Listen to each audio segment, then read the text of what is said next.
Happy holidays everyone! So welcome again to our mini vlog. And today we're going to feature 150cc. This comes with manual transmission. Alright, so shoutout po pala kay Sir Roberto ng Batangas. Sir, nandito na yung unit mo and let's check it out. Alright, so ngayon, ito po yung iyong susi. Okay, pasok na natin sa ignition. So, try natin yung ilaw niya po. This is the low. Ayan. And high. Low, high, and blinker. Ayan. So, gano'n siya kalakas yung kanyang LED bar. This is 12 volts LED bar. Signal light naman tayo. To my left.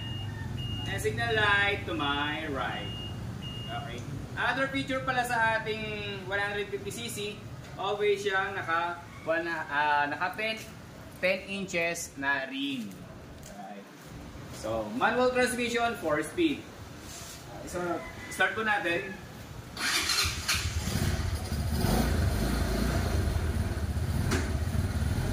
Forward. Ayan, kanyang forward. Okay, so check po natin yung kanyang brake. Ayan.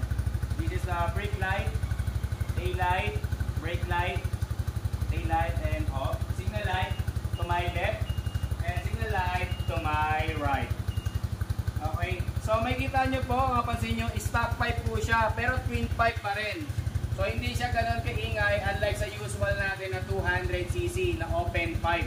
Para sa reverse po tayo.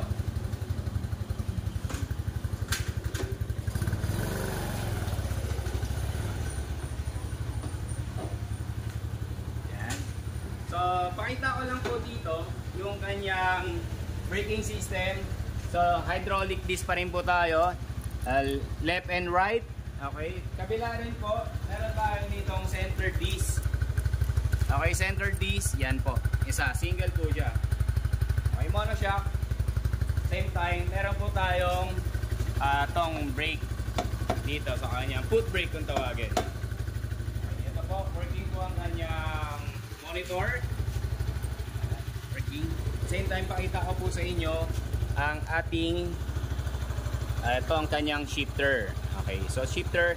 So one down, number 1 po yon. Ang down po nito ay bawas-bawas.